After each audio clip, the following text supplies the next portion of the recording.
Silav roj baş evano hevîder me herkes baş e biborim ez hinek dereng ketim weşanê ji ber ku înternet tune bû niha mala ku ez lê me Wi-Fi heye û telefonê desta hene. Wi-Fi dikişîne ama nakeve internetê pir ecêb e.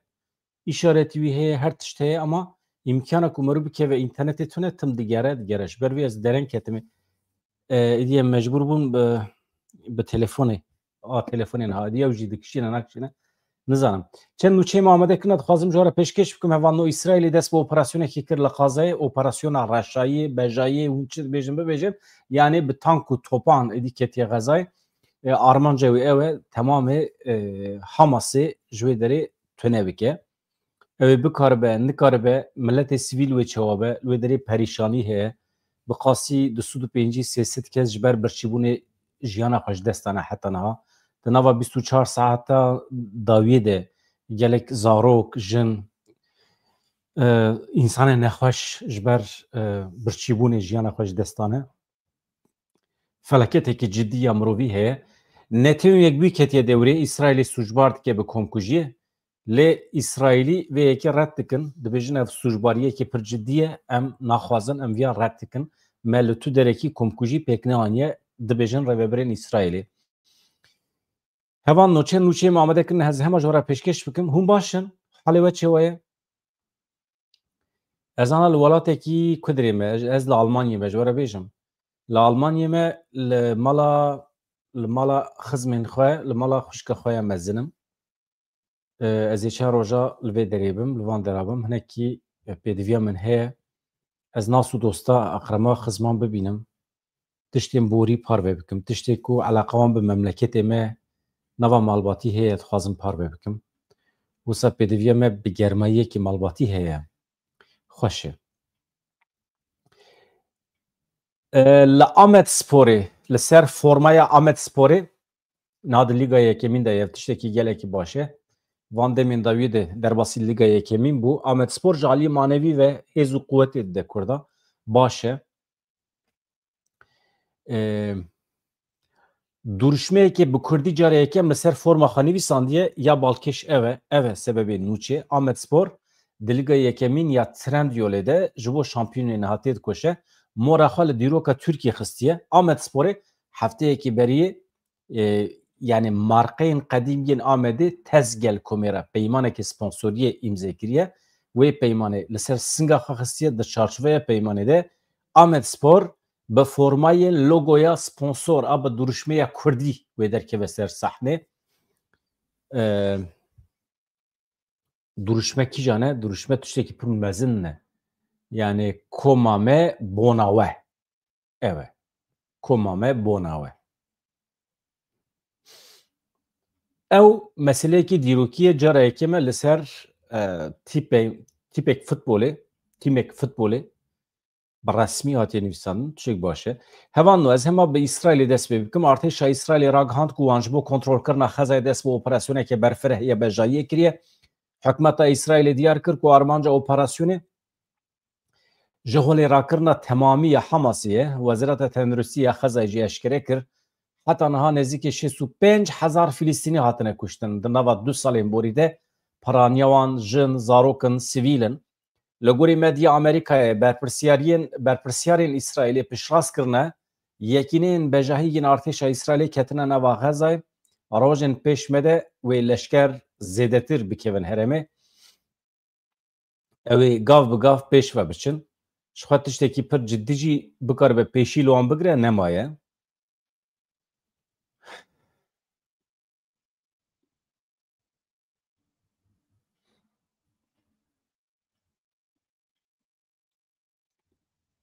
Tayyip Erdoğan jî li ew ê li Qeterê ye. Ez bidomînim hevanno Ajansa Fermiya Filîstînê Wafa ragihand ku êriş li ser ciyên sivîl pêkten ji serê vê sibê ve zêdeyî 40 kesan jiyana xwe ji dest dane bi dehan kes birîndar bûne. Wezeretê ragihand ku di nava 24 saetên dawiyê de ji ber birçîbûnê yek cê zarok 3 kesan jiyana xwe ji dest daye. Hejmara kesên li Xezayê ji ber birçîbûnê jiyana xwe ji dest dane heta niha giştiye 2005 kesan 345 keşî zarokin. Wezareta Karê Derve Filîstînê ji bo parastina sivîlan ji bo rawestandina êrişan banga müdaxeleyeke navnetewî ya lezgîn kir. Dibêje êdî hewldanên dîplomatîk bê encam mane. Em nikarin bigêjin derekî bi daxuyaniyan bi hevdîtinên dîplomatîk tiştekî naçe serî. Lazim e şer acîlen demil dest bi dawî bibe. Bi darê zorê koçbekirina sivîlan stûçe dibe acîlen were astenkirin pêşîlê were girtin. Merv zorê li însana neke ji bo cîwarê xwe bi terîkîne. Alîkariyên mirovî îcab dike, xwarin, zad, derman ji bo însan ji birçiyan emirin li ser piyan bimînin çi îcab dike dibe pêdiviya me bi wan heye. Ka em binirin netewên yekbî ew ê bikar be alîkarî bişîne Xezayê yan na. Di vê naberê de Komîsyona Lêpirsînê ya netewên yekbî de rapora xwe ya li ser Xezayê de got İsraîl li Xezayê jenosîdê pêk dîne yanê qirkirin. Gotina jenosîd normal di metnên dîplomatîk de zehmet e mewzû bi zû bikarbîne. Sûcbariyekê pir zêde ciddî ye. Bifikirin ku di dîrokê de ancak ji bo Almanan hatiye bikaranîn. Komkujiya ku Almanan li cûhiyan kiriye. Komkujiya ku Osmaniyan aniye serê Ermeniyan, Asûrî Sûriyaniyan ew weke komkujî hate pênasê kirin. Komkujiya Ermenî dibêjin jê re. Ama komkujiya ku Tirkan anî serê Asûrî Sûriyanî û Ermeniyan. Wekî din li Şengalê komkujî pêk hat. Yani jenosîd. Ez behsa jenosîdê dikim. Jenosîd yani tu qirrawîtînî. Di raporê de hate diyarkirin ku İsraîlê ji 5 maddeyên peymana qirkirinê ya 1948 4 madde binpêkirine. Ev binpêkirin wiha hate rêzkirin, qirkirin, zarara fîzîkî yan jî ya derûnî, baweyekê zanebûn, ferzkirina şertên jiyanî yên ku tunekirina Filîstîniyan a bi temamî yan jî qismî ji xwe re dike hedef, bi armanca astenkirina zayînan wergirtina tedbîran. Vana tiştê mühîm in. 4 madde hene, ez hema ji we re bêjim, binêrin qirkirin, yani bawekî fîzîkî însana ji holê rakî, ya jî ji aliyê derûnî psikolojîk ve însanan ji holê rakî, rewşa wana psikolojîk xirab bikî. Baweyekê zanebûn merû ferz bike li ser însanan yani wana tune bike. Binêrin bawekî zanebûn ferzkirina şertên jiyanî yên ku tunekirina Filîstîniyan a bi temamî ya jî qismî dike hedef. Ya din jî bi armanca astekirina zayînan yani tu pêşî li millet bigirî ku li hev zêde bibin. Ev jî jûreyekî qirkirinê ye. Di dewama raporê de hate diyarkirin ku rayedarên peyebilindiyên İsraîlê ku Serokwezîr Benyamin Netanyahu jî di nava wan de ye, hiştine ku ev kiryar pêk werin. Yani ev şertên komkujiyê pêk werin. Jenosîd em bêjin. Komîsyonê rapor spartiye encamên hevdîtinên bi qurbanî, şahid, bi doktoran re, belgeyên çavkaniyan û wêneyên satelîtê. Ev raporekî pir ciddî ye. Dibêjim serê İsraîlê dixezorê naxezorê ev nizanim. Seroka Komîsyonê navî Pîlayî tekildarê raporê got û em gihîştin wê qenaetê ku li Xezayê jenosîd aniha pêk tê, hê jî berdewam e. Dewleta İsraîlê ji vê yekê berpirsiyar e. Seroka Komîsyonê anî ziman ku kiryarên İsraîlê bûne sedema hedefkirtina sivîlan, bûne sedema astenkirina gîhandina alîkariyan, bûne sedemê koçberkirina bi darê zorê ya berfireh, bûye sebebê wêrankirina navendên girîngiyên perwerdehiyê û tenduristiyê. İsraîl iddia dike operasyona wê ya eskerî li dijî Hamasê tenê ye, zirar nade sivîlan. Dest nîşan kir ku sivîlên Filîstînî weke mertalên însanî, weke mertalên mirovî têne bikaranîn. İsraîl dazanîn eger Hamas çekan dayîne 48 girtiyên İsraîlî serbest berde, mümkün e şer hema bisekine. û binêrin yani ecêb tiştekî hevanno. Ji nişkeva rojekî serê sibê em hişyar dibin heftê Cotmehê 2023 hêzên Hamasê davêjin ser İsraîlê, jin û zarokan direvînin, zirar didin civakê. Bê hesab ha û rê li ber çi vekir? Ev 2 sale دوجه جهنم کی پر جدی هی لغزای چما دروی کی دا پیلان کی خراب یا حماس تو چما دا ویجی سر اسرائیل چما چی چوی خاطر رادکی نا کاروی چی بو zararavi çi bu pişra şikrin وان سیویلین اسرائیلی آویتن سر وسایتان چپلاخ تعزی آنین رو برومت وان لیستن دیل گرتن ای کشتن ام بسرکتن Allahu Ekber نظرم سلوگانین اسلامیست tamam Allahu Ekber tamam خدا مزنه پاشی چی بو داویاوی چی بو yani وقتی که مرد که نوا چالاکیه که دبی مرد انجام اوی بده برچوان انجام محتمل آ چالاکی تو وقتی ندی برچوان داویاوی خراب دبه از نابیجم اسرائیل مفتاره اما هزین تندرو هزین شورشگر هزین زنم جبو پرستنا مافی مروان دمات که نوا چالاکیه که دبی انجام اوی بگرم برچوان ملیخست اوی چی بکه باشی در نه که نبیجن ایواله من زانه بو من نزانه و اوی او خواست دشواری ایرشه سرمه بکن وانا پیلان و پروژه تا خود تو خراب شد آنها هزین حماسی چه بیجن؟ اسرائیل پیسه اسرائیل ایرشکاره نتیم یک بی جنوسید بکتینه اره همی راستن اما دوی تزانه با دوی تو زانه بی یعنی دجمنی کل هم بر ویتید کوشید بی پیشی تو ناس بکی بریا هر تشتی راقیب خود دجبری خود دجمنی خود ناس که هوا باشه پیرا بکه و جنگی کی لگوری کارکتری وی سروکمار ترکیه رجب طایب اردوغان سروکی دمکی سوریه کو بزور هاتیه سر حکمت الشامی احمد الشارع لقطری لهف جویان بخوادی طایب اردوغان جی بزوری هاتیه سر حکم وان روز داویه دیسا ویدیو تین پیشیام درباره دیپلمای طایب اردوغان ده طایب اردوغان نتنه بدار زوری هاتیه سر حکم نتنه سروکماری حق ناکه د بلگین فرمی دجی سختکاری دایه چی کرن یعنی سوچ لسر سوچ طایب اردوغان خودی دیپلومیا üniversite نه انسانه کی نه عالمه پرورده نه دیه لیسه جی زور بلا خلاص کریه از یا پچوک نبینم از نبیجم چما ایله مکتب نخوندیه اما ایجاب نکه سختکاری بکه ایجاب نکه مینا کو üniversite 4 سال üniversite خلاص کر به نشان بده دیدید ایمه ملت ما جنیوی زیادتر بلکه مکتب نخوندنه مکتبا پرگالی بلکه حج نکن از ویدری پسنه پرگالا مکتبا پرگالی نادم لی درابی خو نشان بدی مینا کو تا 4 سال üniversite خلاص کرده تو بوی عالم و تو بوی دیپلوما سخته تو بوی بلگه سخته درابی ببی سروکمار دولته کی و یا نخوشه دیدید سخته کاریه یعنی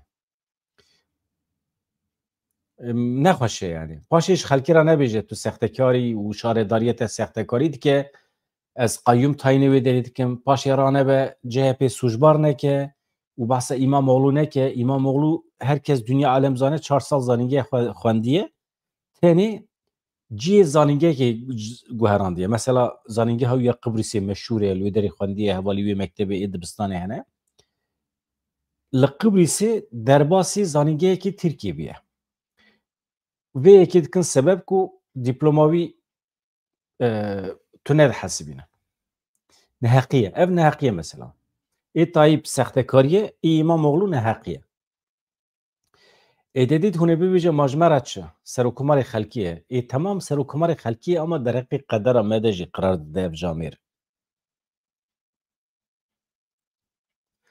ایجا نها چویه جمع احمد الشارع اوجی چته کی جدایه بخواده نزانم احمد الشارع بخواد دبک ویسانی که خراب نبه اما در دو روی حمی چتنه دبک بخوازه به کردان را لحه وره از بو سجی پی حسیامه یعنی دخوازه به کردان را لحه وره روژاوار را لحه وره اما دولت ترکی زوری لید که امتر دزانن طایب اردوغان د جیوینی ده بالکشان سر یک پارچه بونا آخا سوریه تقص کرد کو گریدان هیزین سوریه دموکراتیک قصده یا به پیمان ده آدار را گلکی گرینگه Yani Türkiye dibêje çi dibe bila bibe gerek Suriye perçe nebe. Erdoğan tevê Ahmed el Şara li keleka lûtkiya Teşkîlata Hevkariya İslamî a Komara Erebiya li Dohayê Qatarê li hev civiyane ji bo civînekî çûne vê derê Teşkîlata Hevkariya İslamî. Serokatiya ragihandinê ya Serokkomariya Tirkiye di derbarê hevdîtina Erdoğan û el Şara da daxuyaniyekê belav kir li gorê wê daxuyaniyê hevdîtinê dibêje tekiliyên doğalî yên di navbera Tirkiye û Sûriyeyê ji bo werin zehmkirin çêkirin mijarên heremî hatine guftûgû kirin. Erdoğan da hevdîtinê de diyar kir ku beşdarbûna El Şara ya di civîna lejneya giştî ya Netewek bî de xwedî giringiyekê dîrokî ye. Ahmed El Şara hûzanin tevlî civîna Netewek bî dibe axaftin dike di wê derê de Erdoğan vê yekî weke meseleyekî dîrokî dibîne. Türkiye wê piştgiriya xwe ya ji bo Sûriyê bidomîne ji bo pêşxistina pêwendiyên doğalî ew ê bixebitin. Erdoğan her wiha anî ziman ku Türkiye gavên ku wê pêkhateyên cuda li Sûriyê bêne cem hevûdû ew ê wan pêngavan bişopîne piştgirî bide. Parastina yeketî yekparçebûna axa Sûriyê girêdana Xesedê ya bi peymana dehê adarê re jî gelekî giring e. Ya em fehm nakin va dehê adarê çi dehê adareyekê meşhûr e. Çi peymanekî meşhûr e. Rêveberê me Rojavayê Kurdistanê dibêjin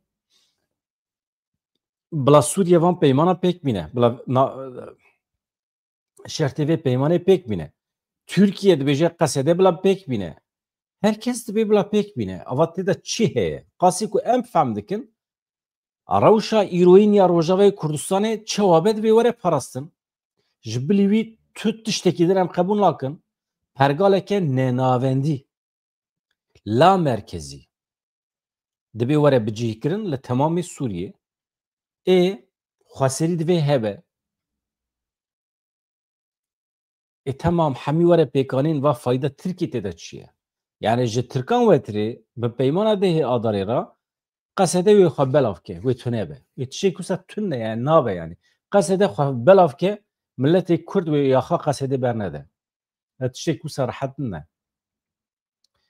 Yani Qesedê nikare. Qesedê jî nikare, tu rêvebirekî Rojavayê Kurdistanê jî nikare. Li ser qedera Rojavayê Kurdistanê kesekî nikare biryar bide. Tiştekî wisa tune ye.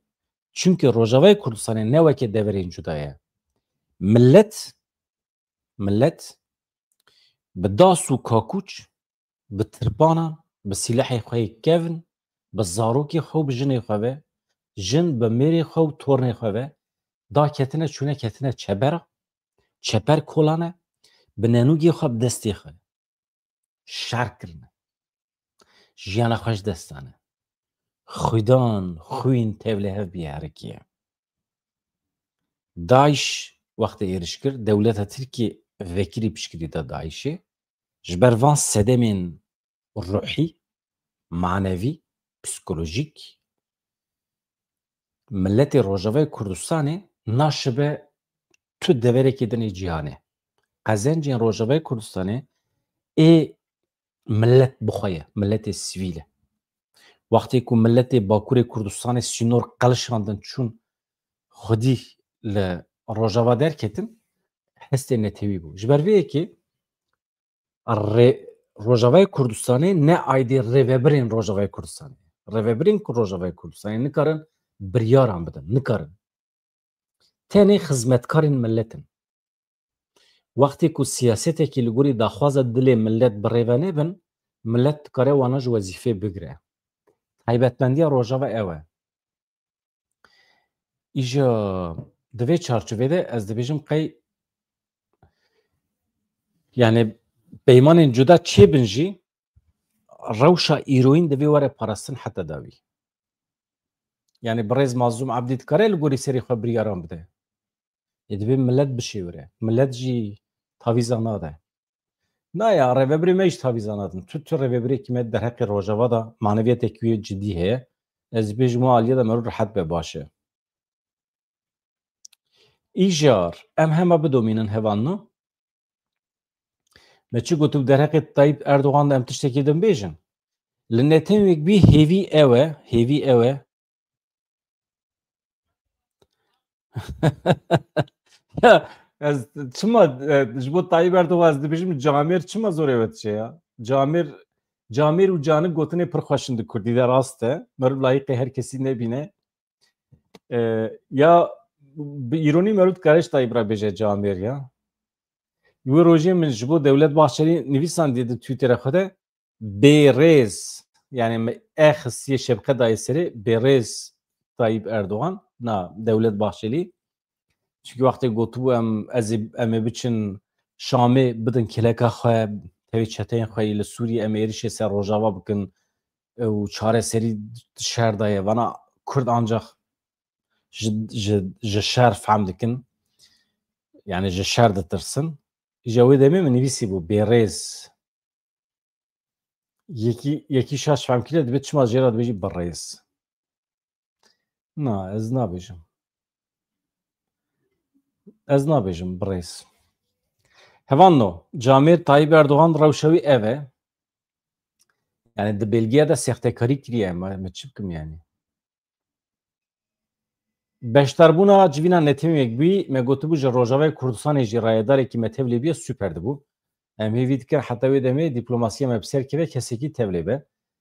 Li Rojavayê derezorê çekdarên Daişî bi çekên giran êrişî xelekê kontrolê ya Hêzên Sûriye Demokratîk qesedê kir.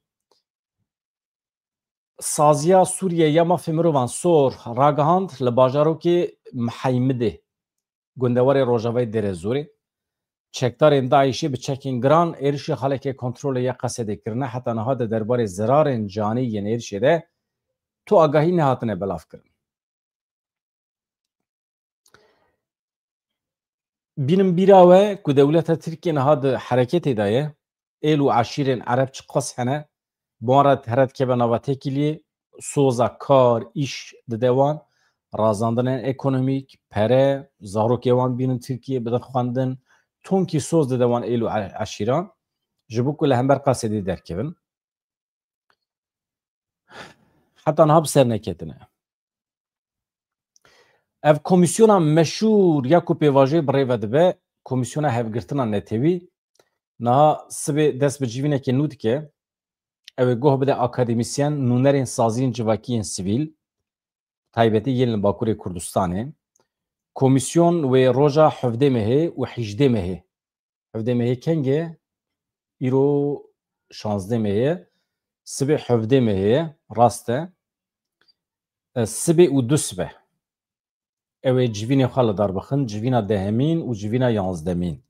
Li gorî daxuyaniya serokatiya parlamentoyê civîn wê jaliyê serokê parlamentoyê Numan Kurtulmuş ve were bi rêve birin li ku derê li salona merasimê ya meclîsê.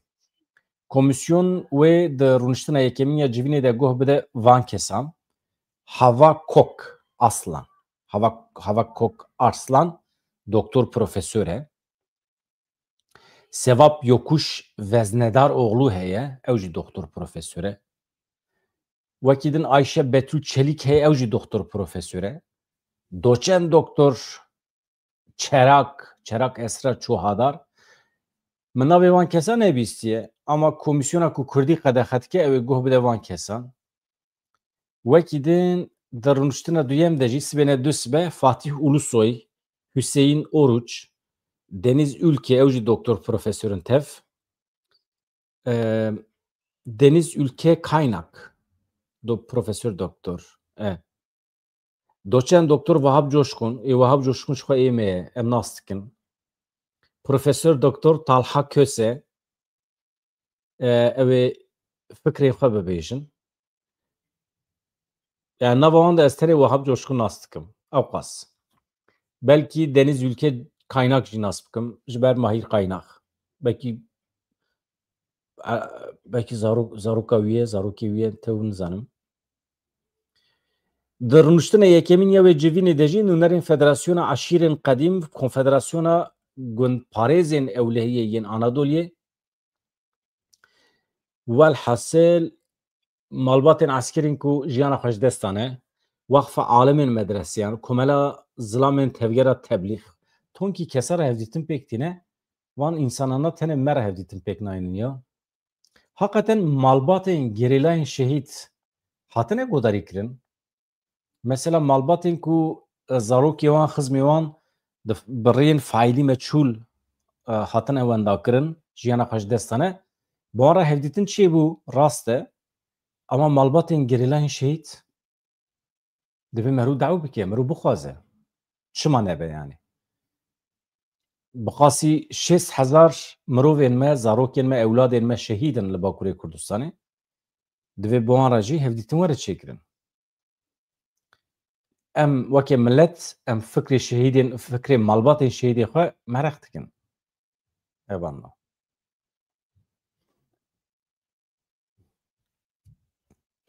ناسنامه یا 5 گریلیان هاتیه اشکره کرن مباسا شهیدان کر اوسا درکت پیشیامه هوانو هپگی بیان کریه ناسنامه یا 5 گریلیان ام جورا بیجن کینه Nujiyan Sincar, Doğan Pirdoğan, Delil Şengal, Azat Zilan, Azat jiyana xweş destane. Navenda raganir û çapemeniyê da zanin ku her 5 gerileyan jî li heremên cudayên Başûrê Kurdistanê di êrişên hêzên dewleta Tirkiyeyê de jiyana xweş destane. Nasnameyên her 5 gerileyan bi vî rengî ye. Nujiyan Sancar, yedin Şêrhat Zaxo ye. Nujiyan Sancar navê Fermî Xalîde Reşo ye. Li Şengalê ji dayîk bûye. Şeşê tebexa 2019 jî li Garê jiyana xweş destaye. Piştî 6 salan şehadeta wî hatiye îlan kirin. Doğa Pîrdoğan navê wê Fermî Dara ye, Dara Qasım. Ew jî li Şengalê ji dayîk bûye. Di sala 2021 de li Garê jiyana xweş destaye. 13 îlonê. Delîl Şengal navê Fermî Abdurrezzaq Tirkî Eweyt e. Li Şengalê ji dayîk bûye. 11 tebexa 2023 li Metînê jiyana xweş destaye. Azat Zilan heye navê Fermî Cuma İbrahim Casım e. Ew jî li Şengalê ji dayîk bûye. 13 Adara 2020 li Metînê jiyana xweş destaye. Şêrhat Zeko navê wê Fermî Rakan Muhammed Hüseyin e. Ew jî li Şengalê ji dayîk bûye. 29 Nîsanê de jî 2019 li Garê jiyana xweş destaye. Xoyaye her 5 şehîdên Kurdistanî jî li Şengalê ji dayîk bûne. Şengalî ne yani. Ezdî ne. Bifikirin ev zarokên me yên Êzidî ne. Çûne şerkirine ji bo temamê Kurdistanê. Ez xatirceh bixwazim hêvanno. Ka weqet çi nivîsiye ji me re?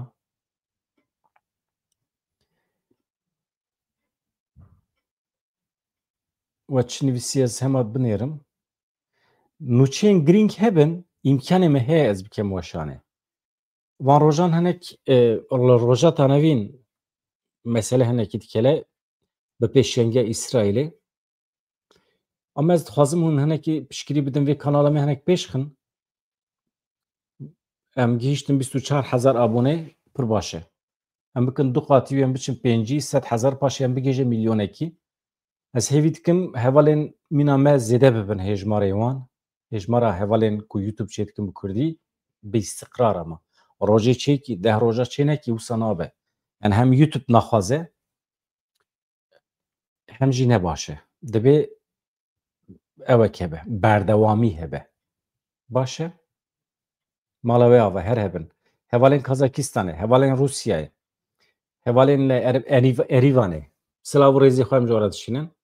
Haya me heye yani. Em silavê we digirin. Mala wê ava. Wekî din ji ku derê ji silav ji me re hatin. Awropa ji xwe em li Awropayê ne. Awropayê herî zêde Fransa, Almanya li me temaşe dikin, Swîsrê jî. Welatên weke Norveç, İsveç ne xirabe. Hêjmara temaşevanê me li wan de re zêde bûne. Rojhilatê Kurdistanê pir peyam tên ji me re. Rojhilatê Kurdistanê. Yani belkî li deverên cudayî İranê ve jî nizanim. Ama İran dinivîsîne yani İran. Wextê ku mesaj tên yan jî statîstîkan de em dibînin. Êşxa Başûr û Sûriye niha di rêza sêyem û çarem dane. Ê min însanên min temaşe dikin rêza yekem Türkiye û Bakurê Kurdistanê ye, rêza duyem Almanya ye, Almanya gelek zêde ye. Yani derdora sedî 20 însan ji Almanyayê li me temaşe dikin. Başê Sûriye yani dibe Rojavayê Kurdistanê be dibe Şam be paşê Îraq ew ji başûrê Kurdistanê digire navaxe duyêwira Fransa tê piştî Fransa Swîsre Belçîka welatên Ewropayê paşê diçe Rusya. Rusya çima lê derî jî pir Kurd hene. Ermenistan digire navaxe nagire navaxe ama hêjmara temaşevanê me gelek zêde nêwan dire. Amerika, Kanada ya her derê hene. Ecayip tiştekî ye. Merû bi rêya vê kanalê digêje her derê heqeten. Ya Ronî Ruhez davet bikim min gavadin pêra qise kir. Ronî Ruhez tim pêra tekîlê da me. Min got kerem ke were em sohbet bikin got bi Xwedê aniha nîvroye tiştê pir zêde em bibêjin tune ye. Didît nîvroyê jî merû pir şîrove nake ji dilê mirovan naye. Kanekî mesele pêş keve êvarê ez binêrim mîvanê min kî ye. Burhan Erdem jî dixwaze tevlî be. Yani ez ê wî davet bikim pir bi kêfxweşî çünkü gotinî wî hene. Burhan Erdem însanekî me hevalekî min ê pir hêja ye. Ew jî wextê axaftina wî tê şîroveyê ku mêsêr hev dibe ew jî xeber min dibe axaftina min hatiye dibe ez biaxivim. Dibe ez meselê bêjim. Helwestekî pir baş e. Ez hurmet dikim ji wê helwestê re. Ka min re. De bi xatirê we silav rê sevanna.